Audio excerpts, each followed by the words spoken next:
आप देख रहे हैं ड्रामा सीरियल जिंदो। अगर आपको हमारी वीडियो अच्छी लगे, ड्रामा हब को सब्सक्राइब करें, घंटी के बटन को दबाएं। पंचायत लग जाती है, सरपंच कहता है कि अगर जिंदो अपनी बेगुनाही साबित करना चाहती है तो वो साबित कर सकती है, ठीक है।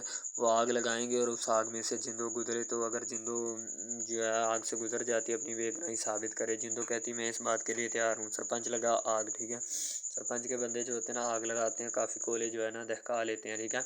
जिंदो कहती है मुझे कोई मसला नहीं, मैं गुजरूंगी इस आग से, ठीक है। तो जैसे आग लग जाती है, जिंदो फिर अपने पाँव, नरम और नाजुक पाँव जो होते हैं उस आग के ऊपर रखती है और वहाँ से गुजरती है। सरपंच कहता है कि जब जिंदो आग से गुजरने के बाद अगर 3 दिन बाद फिर पंचायत लगेगी, अगर जिंदो के पाँव में ज़ख्म ना भरे, यानी कि वो फिर साफ़ है। अगर उसके पाँव में ज़ख्म भर गए तो फिर जिंदो कसूरवार है, ठीक है। तो अगर ज़ख्म ना भरे तो फिर हसरत जो है वो अपनी बेगुनाही साबित करने के लिए उसी आग में से गुजरेगा, ठीक है। तो फिर पता चल जाएगा कौन जो है कसूरवार और कौन नहीं, ठीक है। जिंदो बेचारी रोती है क्योंकि उसे पता होता है कि ये महल वाले जो है ना नाइंसाफ़ी करेंगे। जब जिंदो को पता चलता है कि दाद साईं ने और बाकी लोगों ने पंचायत बुलाई है, ठीक है, तो फिर जिंदो कहती कोई बात नहीं, हम तैयार हैं पंचायत के लिए, देखी जाएगी पंचायत में जो होगा, ठीक है।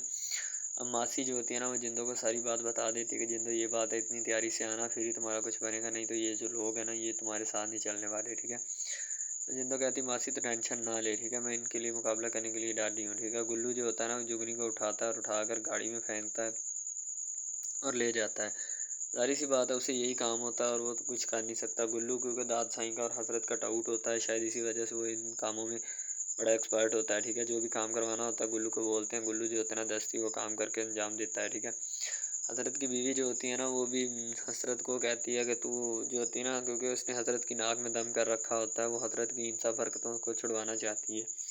अब दाद साईं थोड़ा गुस्से से बोलता है उसके और उससे थोड़ा नखरे के टखरे के टाइप से बात करने की कोशिश करता है। हज़रत आता है, कहता है कि अब्बास हैं, इसको कुछ ना कहे, ठीक है, ये भी अपनी कोख से बच्चा देने वाली है। तो दाद साईं बड़ी हंसी खुशी हंसता है, ठीक है, क्योंकि उसे अपने बेटे के ऊपर यकीन होता है और वो जो इतना सारी बात को कवर करने वाला होता है, ठीक है। हज़रत तो कहता है कि अब्बास साईं अब इसको छोड़ दे, इसको कुछ नहीं कहना।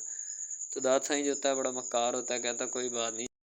दाद साईं जो होता है ना, वो हज़रत को कह देता है कि इसे थोड़ा ना अपने आप में रखा करिए, यानी काबू में रखा करिए, दिन ब दिन जो होते हैं ना हमारे काबू से निकलती जा रही है, यानी हज़रत की बीवी को कह रहा होता है, ठीक है। तो दाद साईं कहता है बस है, तू टेंशन मत ले, ठीक है, इसको काबू में रखना मेरा काम है, तुझे किसी भी बात की या किसी भी चीज़ की फ़िक्र करने की ज़रूरत नहीं है। उसका अब्बा कहता हाँ, तो फिर इसे काबू में रख ना, ये हमारे हाथ से निकले। फ़कीरा जो होता है बहुत ज़्यादा गर्म होता है, ज़ाहिर-सी बात है उसे पता होता है जो भी मामलात होते हैं ना, ठीक है।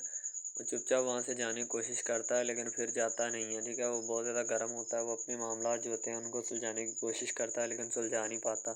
वो कहता है आज या मैं नहीं या महल वाले नहीं, ठीक है, एक ना एक को मैंने छोड़ना नहीं, आज मुझे बहुत गुस्सा